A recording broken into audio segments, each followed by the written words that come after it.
All right, UFC time. UFC time. Seed, like seed Yeah, is shining sea, not sea. UFC. I don't know. UFC. You know, They really should call it Mortal Kombat if they're going to go they're to Fight so Island. close. They're so They really should. close. They're so close. And you know what? We'll get into that. But let's talk about Jon Bones Jones, the champ, the GOAT, the No, best stop that. ever, Stop. arguably the best ever. Come I on will now. give you that. Look, Arguably, I agree. you But the can. best ever. Everybody's arguably. I mean, you could say Anderson Silva. No, here's why I say that. Because in the original UFCs, and you know this, it was tournaments. They had to fight multiple times a day. Look, Jon Jones has run through everybody. Oh, I He's agree. beat everybody. He's on the Mount skilled. Rushmore of the UFC for sure. He's the best. He's the best ever. It's hard for me to believe that there's anyone else that could, any era that could fight him and compete. He's dominant. He's the man. But anyway, let's get into him and Dana White and whose line. We talked about this last week, but there was some conversations going back and forth between Jon Jones and Dana White. Dana claims that Jon wanted $30 million to fight Francis Ngannou. Jon saying, "Nah, it wasn't that much. I didn't ask for Deontay Wilder money." There's some rumors that it was somewhere in the neighborhood between 8 to 12. A lot. Which is still a lot. But somebody's lying. And I'm going to err on the side that it's Dana. But Dana comes back and in an interview in a post-scrum from last week says, "I don't give a shit. I don't care. I don't care about Jon Jones, and I don't care about that drama." Holy shit, man. Like, if you're a UFC fighter and your leader, the head of the UFC, says, "I don't give a shit about Jon Jones, the GOAT," what does he think about you as a fighter? If you're number 5, 6, 7, 8, 9, 10, or 20, you know that he doesn't give a shit about you. They're all just numbers to him. It's all just how can we publish? It's a product. That's what he's putting out. But what sport? Like, I mean, you think any other sport would do this to their GOAT? And for the sake of argument, let's agree that he's the GOAT. Okay. In that argument, do you treat that guy that way? Would the NFL ever treat Tom Brady that way? Well, let's go through the sports. Let's think about it. Tom Brady. Okay, Tom Brady. No chance. No chance. Okay, basketball, let's talk LeBron James. Yeah, I was going to say Jordan, Kobe, LeBron. Well, let's talk about like today's stars. Oh, today? All right. Right? Yeah, today. No chance. Baseball, Mike Trout. Well, he's the best player. I don't know if he's not really the fit. No, screw it. We'll say Mike Trout. There's no chance. No, I mean anybody else. Hey, yeah, no chance, right? Any NHL hockey player. What? Ovechkin? No chance. No chance. And he's Russian. You can also make the argument that Jon Jones didn't do himself any favors outside the octagon, and maybe that's why. Back up that truck. I would agree with that, but for what just happened, given what's going on in the country right now, you saw the video of him taking the spray cans from those two dudes. So that was awesome. That was a great look. And then you have this other stuff come out. I don't know if it was the same day or earlier in the day or whatever, with the whole Dana back and forth. It was like, that was just the wrong timing on that. On top of just snatching but on top of snatching those spray paint cans, which he inspired me. He totally did. I was at Lowe's today picking up some paint, and I saw two kids at the spray paint can area. I totally knew what they were doing. I mean, I knew that they were there to grab spray paint cans for tagging. I turned to them and I go, "You two knuckleheads aren't going to tag up my city, are you?" And they looked at me. And I said, "Because I'll be out tonight. And if I see you tagging, you're going to catch an ass whooping." These two kids are probably 17, 18. They're not even old enough, I think, to buy spray paint cans. They're probably going to steal them. There's an age restriction? Yeah, I'm pretty sure there's maybe it's 16 or something. Yeah. But they looked at me we're like, this dude's serious. And I looked at him and I was dead fucking serious. And you know me, I'm not one to pull back on confrontation. But he inspired me to say that. Otherwise, I may have not said something. But when I saw that, I said, you know what?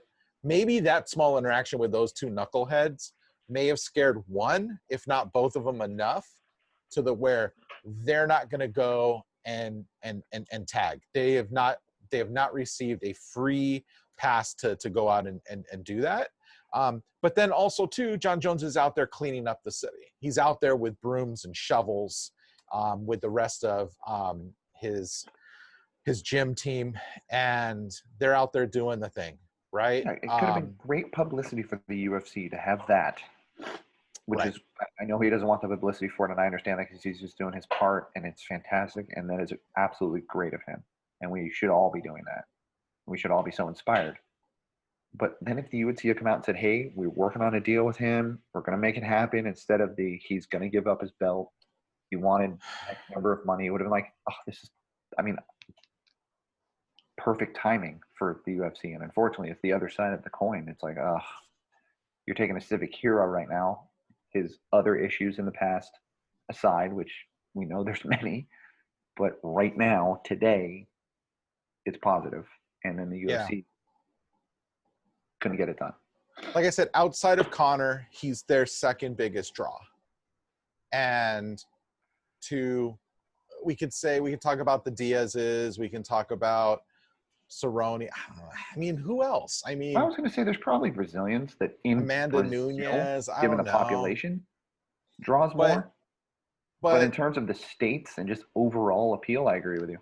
Yeah, and like I said, to treat him for Dana to treat him that way, I think is disgraceful.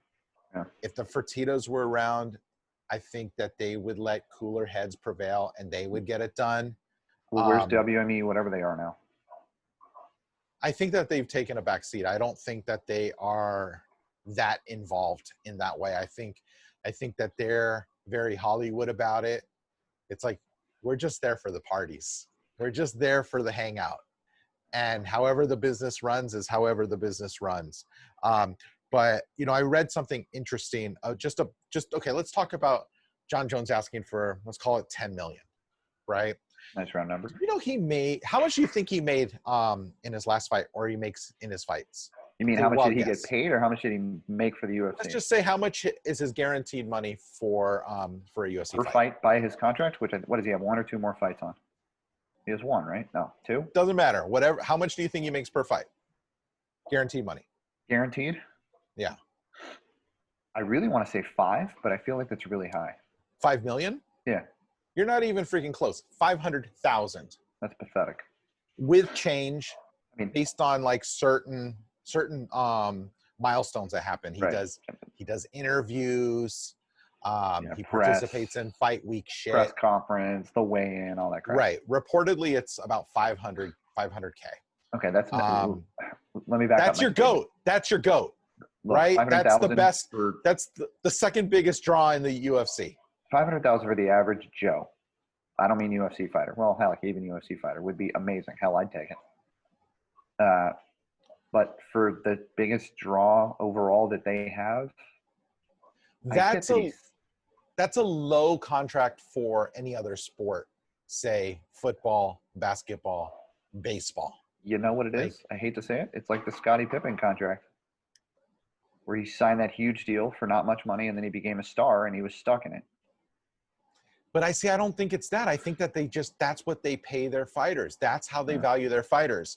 You know, according to some reports, you know how much they spend in terms of their overall revenue to their fighters? About 16% of their overall revenue goes to fighters.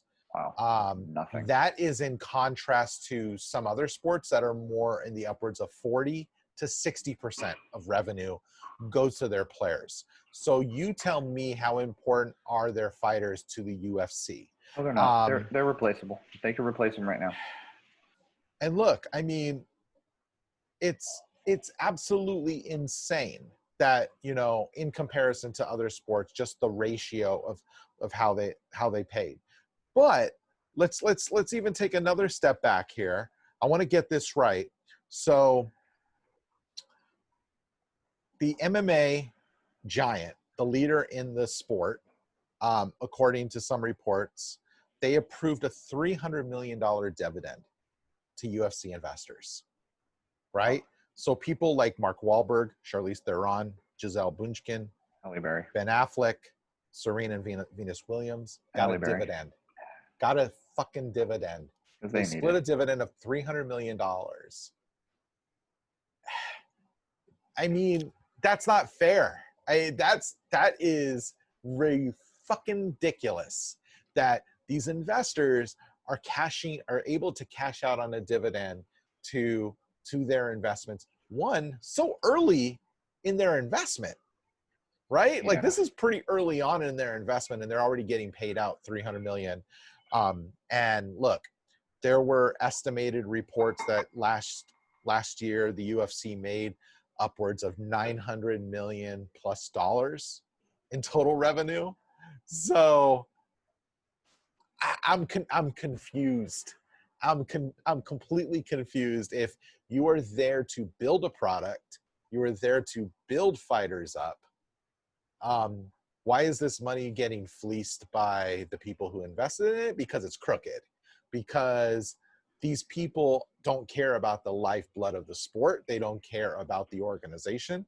They're in for their cash and their payday, and then they're out. Yeah. And I think that's how the sport's gonna continue. I mean, to me, it shows what WME really feels about this sport. It was just an investment to them, and which is fine, but they're really kind of cashing out pretty quick. Like I said, to approve a $300 million dividend to investors so early, I mean, that's a little much at the very beginning. And yeah, I think all of these things keep compounding, and this thing with Dana, I told you this and I know you disagreed, but I'm like, Dana needs to go. Dana's done. Dana's done in my eyes. He can't have these kind of battles with his fighters. He's had one with almost every single fighter. Well, you think about that. Let's take, like, we'll say Roger Goodell, the NFL commissioner, right? Yeah. He has issues with players, obviously. Like, who's had a lot of meetings with him? I don't know. James Harrison, Fontez Perfect. Pick one. Yeah. Doesn't matter. Pick player X has a meeting. They have the meeting with Goodell. We're assuming it's in New York. The meeting happens. Meeting's over. You hear very little about what happened in that meeting. The player just says, we had a meeting. We worked it out. We're going to figure it out. The UFC, it's completely like on Twitter, Instagram, whatever. It's like, dude, you need to be like, we need to have a meeting. You, me, office, Vegas, once the COVID stuff is over, obviously. And be done. And just do it like every other commissioner. Keep it in-house. You can have it come out and say, we had a meeting. It's because he thinks he's bigger than the sport. I would agree with you there. I agree on. It's disheartening, and I respect Dana for what he's done for the sport in building this up, and I appreciate his leadership. But I also think like the time has come to kind of let him kind of go away and bring someone in that they just want to build the sport and take it to the next level. Yeah, I vote you. I'll take it. Yeah, I'll take it. Look, I'd be kind of like that guy that just surrounds himself with very smart people, good matchmakers, good marketing people. Let's go. Let's build this. Tickets. Yeah. Look, at the end of the day, Dana should be there. He plays his veto power. He kind of pushes the matchmakers in a direction. I don't know if he still does this. He used to approve every fight poster. Really? Yeah, like even a few years back, he was approving fight posters. So I don't know if he still does that, if he's still that engaged, but I don't know. I think he's done. I think it's time for someone else to step in. In contrast, working with Scott Coker, I saw a guy who maybe took too much of a backseat. And look, I know he was turning gears in the background and pushing people in other directions. There were much louder voices in the room than Scott's. That sucks. When Scott spoke, it was measured, right? There were some times where you're like, you want Scott to be a little bit more vocal. And, there were times when I ran his Twitter account where I'm like, I think we should say something here. And it was just kind of like, nah, we don't need to do that. So, he's not the public guy that Dana is, but we need someone right in the middle. And find someone there. And I don't know who, honestly, I don't know who that is. It's whoever's going to take over next is going to be, I think it needs to be someone that's semi-outsider. So I am putting my name in the ring. I am throwing my hat into the octagon. I want next, Dana. Okay. I want your job. I want your fucking job. How about Scott? I'm just throwing this out there just for giggles. Scott Boras. Sorry, I couldn't say it with a straight face. Oh man. Anyways, All right, switch gears. While we're talking UFC 250 this Saturday. No. No? John Oliver. Oh, okay. Let's stay with Dana. Okay, let's stay with Dana. Sorry, we're staying with Dana. Staying with Dana. Last week tonight. That was awesome, right? Like he dedicated a whole segment to Dana. Oh, so good. And he brought up some names for alternative names for Fight Island, UFSea. We messed it up. We should have been calling him Doug. If you haven't seen the clip, go watch it. It's fantastic. Yeah, Tugs McGillicuddy or whatever the hell he called him. He had a bunch of different nicknames for him, but I think that Dana looked at John Oliver as he was teasing Dana. I don't think he's intelligent to understand that John Oliver is playful. He's not talking shit about you. He's having fun. He's having fun with you, not making fun of. Yeah. But Dana doesn't look at it that way because Dana's a scorched earth guy. And but they went out and trademarked UFC, SEA. And that's not a bad thing to do. I could see some t-shirts, UFC. But yeah, and then he talked about how like Oliver had some alternative facts or selective facts. And he was like, no, people tested positive for COVID. Well, I was interested in the testing numbers. I had no idea it was that many.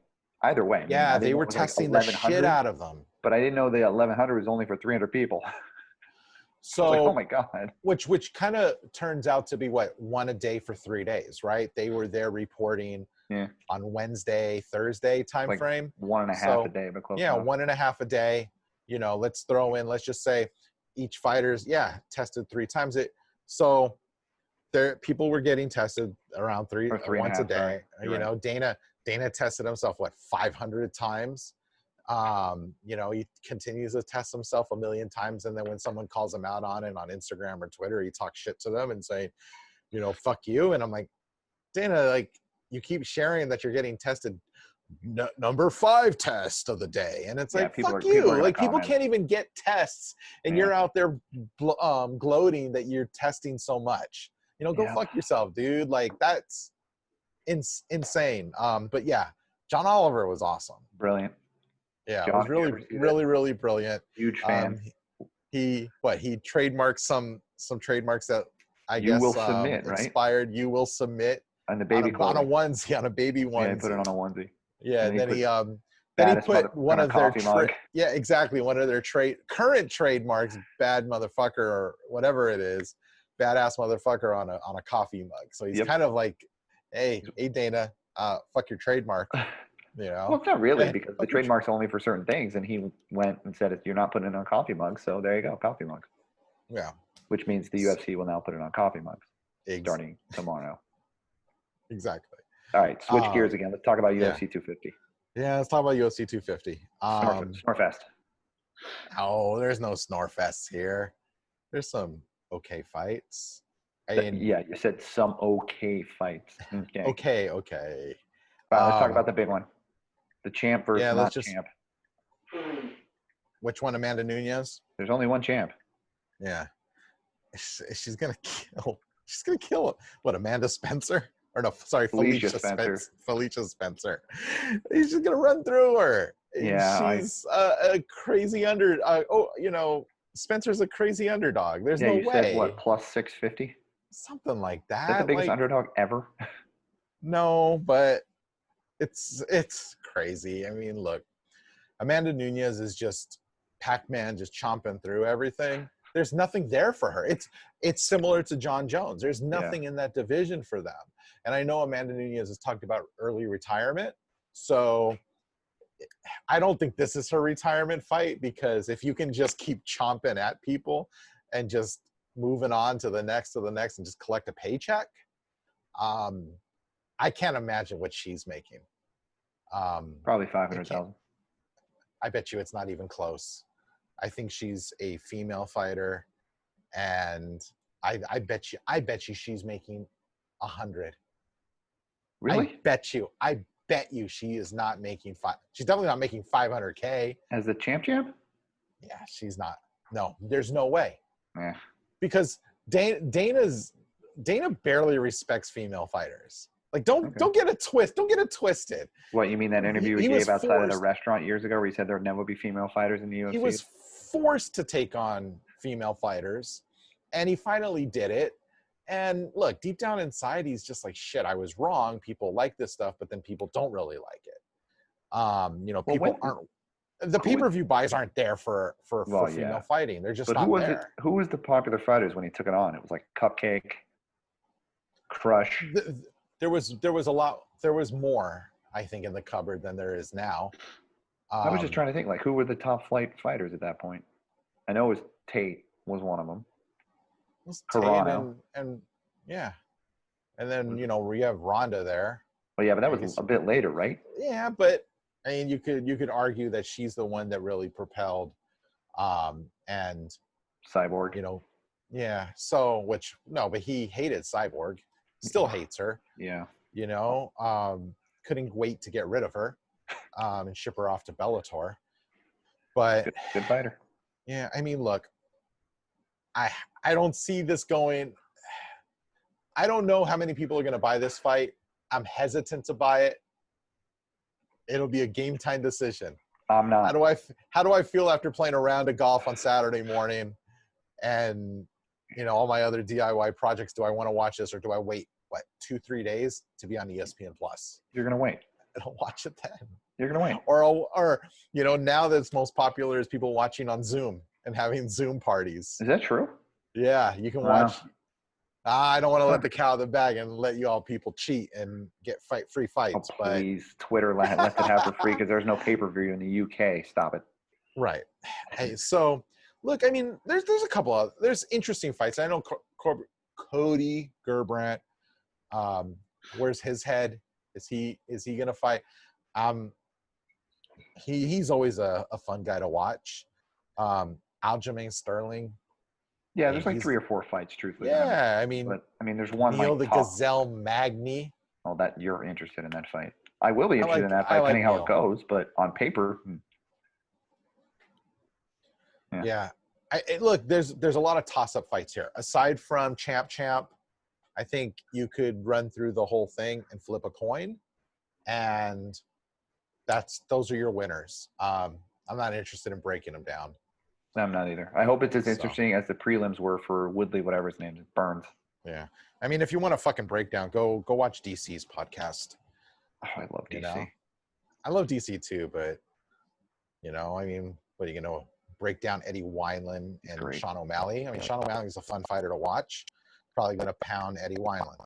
There you go. There's your fucking breakdown. What, in the second round? You know what I forgot to ask you? Unrelated. What did you think of the leg? Here, hot take. 57 seconds, knockout. Sean O'Malley knocks out Wineland. 57 seconds left or 57 seconds in? No, in. Okay. And he takes that hat and puts it on his head. That's the over-under on that. Switching, we wait, go. I gotta switch gears on you because we didn't bring this up earlier and I meant to. Because I mentioned the Woodley Burns thing. What did you watch every fight? Yes? I did. Okay. Yeah. First of all, the prelims were much better because of all the submissions and knockouts.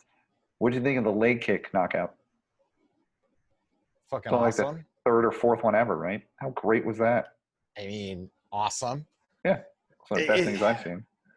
You're a karate guy, so of course you're gonna love that. You know, that was very Jean-Claude, right? Like just No, the spinning split kick is Jean-Claude. well, using the legs. I mean, using the legs. But the weird part is there's so many people that don't throw leg kicks like that.